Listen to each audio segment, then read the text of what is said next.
안녕하십니까. 달려라 우크라의 필목입니다.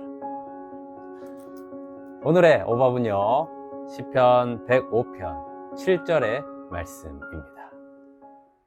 그는 여호와 우리 하나님이시라.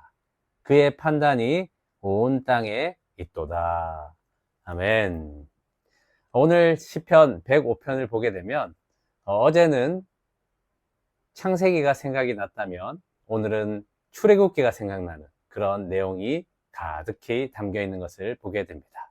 오늘 시편 105편도 이 사권의 특징을 따라서 표제가 없는 무명의 시입니다. 그러나 1절 말씀을 보게 되면 이 사람은 제사를 집례했던 그 사람이고, 그리고 예배하러 온 모든 사람들에게 이 초대를 하고 있구나라는 것을 1절부터 말씀하고 있습니다.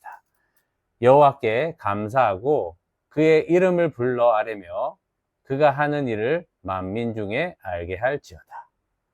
자, 예배에 대해서 이 세 가지로 크게 나누어서 초대하고 있는 것을 보게 됩니다. 자, 첫 번째는 여호와께 감사하고입니다. 자, 하나님께 감사하는 마음이 없으면 사실 예배가 시작될 수가 없지요. 그래서 여호와께 감사하라라는 것은 그 감사가 할 제목들이 무엇인지를 돌아보아라 라는 것입니다. 자, 그렇게 되면 우리의 반응은 예배하게 된다라는 그 의미로 여호와께 감사하고 라고 시작을 하고 있습니다.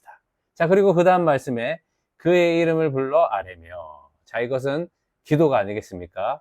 예배 가운데 감사함으로 나아가면 그 감사함을 통해서 하나님이 주시는 그 계시의 말씀을 통해 또 기도하게 되는 것. 그래서 주님의 이름으로 기도하게 되죠. 자, 그 이야기를 하고요. 그 다음 말씀에 그가 하는 일을 만민 중에 알게 할지어다. 자, 이것은 전도이겠죠. 자, 예배는 이 세 가지가 어우러져서 하나의 예배로 계속해서 진행되는 것이 바로 우리의 삶의 예배까지 확장된다라는 것을 보게 되는 것입니다. 바로 오늘 무명의 이 시인은 하나님께 예배해야 할 우리의 당위성에 대해서 그 전 과정에 대해서 1절부터 초대하고 있는 것입니다. 자, 그러면서 이 감사를 시작할 수 있는 귀한 역사적 사건 하나를 끌어오는데요.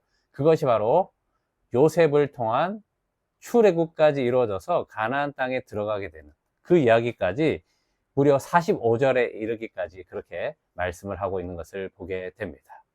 자, 이 요셉을 먼저 하나님께서 애굽으로 보내셨다라는 겁니다. 왜 그렇죠? 이 애굽을 통하여서 하나님께서 큰 민족을 이루게 하실 그 계획이 있으셨다라는 것입니다. 자, 우리의 판단은 어떻습니까? 굳이 그렇게 하셔야 되나 생각이 들지요. 아브라함을 창세기 12장 1절에서 3절의 말씀으로 하란에서 또 불러내신 거 아니겠습니까? 그러면 거기서 약속의 땅에 가나안에 이르렀을 때 그 강력한 군사를 주시고 또 돈을 주시고 또 많은 또 재산을 부여하게 해주셔서 큰 민족을 이루어서 이제 이스라엘로 세워주시면 되는데 그러지 않으셨다라는 겁니다. 그래서 요셉까지 사실 내려오게 되는 거죠. 자, 요셉을 먼저 보내셨습니다. 그리고 그 요셉을 통해서 총리를 만드셨죠. 그러면 우리 또 생각은 어떻습니까? 요셉이 총리가 됐으니 이제 이 애굽의 나라까지도 유대 민족들이 이제 다스리게 되어서 이 애굽이 기존에 있었던 문화와 힘과 그 군사력을 통해서 전 세계를 호령하는 그런 하나님 나라를 세우면 되겠다라고 우리가 생각한다라는 겁니다. 그런데 그렇지 않으시고요. 하나님은 이렇게 하셨다라는 것입니다. 12절에 보면 그때에 그들의 사람의 수가 적어 그 땅에 나그네가 되었고, 자, 하나님께서 아브라함을 선택하신 이유는 사람이 적었기 때문이고 또한 나그네로 삼기 위함이다 라고 말씀하십니다. 자, 나그네는 무엇입니까? 계속해서 이 땅을 정착해서 사는 부와 번영을 위한 삶이 아니라 본향을 향해서 나아가는 사람이 바로 나그네 아니겠습니까? 이스라엘을 그런 민족으로 삼으셨다라는 것입니다. 이 요셉이 총리였지만 애굽의 노예가 되지 않습니까? 자, 이것도 사실 우리가 이해가 되지 않는 겁니다. 아니, 하나님의 말씀은 있었고, 큰 민족을 이루겠다, 너를 제사장 나라 삼겠다, 그 말씀을 바로 이루어 주시면 좋겠지만, 하나님이 계속해서 낮추시고, 사람 수가 적게 하시고, 그렇게 하셔서 하나님 나라를 이루게 하셨다라는 것입니다. 자, 그 이유가 무엇입니까? 하나님의 그 계획이 있으시고, 그래서 그 계획을 통해서 이루어져야지만 하나님께서 하셨다라는 것이 이루어지기 때문에 하나님은 그렇게 하셨다라는 것입니다. 그래서 하나님의 판단은 온 땅에 가득하고 옳지 않음이 없다라는 거 지금 시인은 고백합니다. 자, 그 말씀이 우리가 읽은 7절 말씀입니다. 그는 여호와 우리 하나님이시라. 그의 판단이 온 땅에 있도다. 아멘. 우리의 판단은 작지만 하나님의 판단은 옳다라는 것입니다. 자, 그 판단은 오늘도 우리에게도 여전히 동일하게 나타나고 계시다라는 것입니다. 하나님의 생각은요, 우리의 생각보다 높으십니다. 그것이 이사야 55장에도 나오지 않습니까?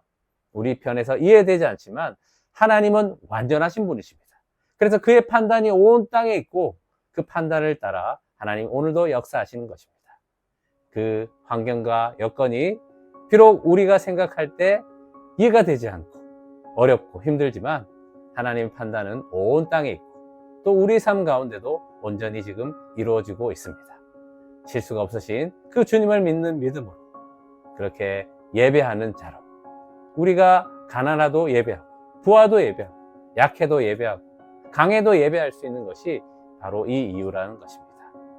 여호와 이름을 부르고 그의 이름께 기도를 하고 또 이 기이한 일들을 전하는 그런 예배하는 여러분의 삶이 되시기를 축복합니다. 기도하겠습니다.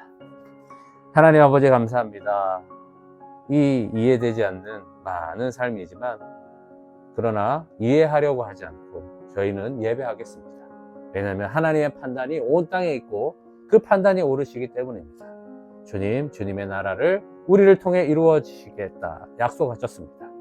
마땅히 그 거룩한 교회로 살아가며 이 복음을 전하며 주님의 나라가 세워지는 그 뜻을 위해서 온전히 우리의 삶을 드리는 복된 예배자가 될 수 있도록 인도하여 주시옵소서.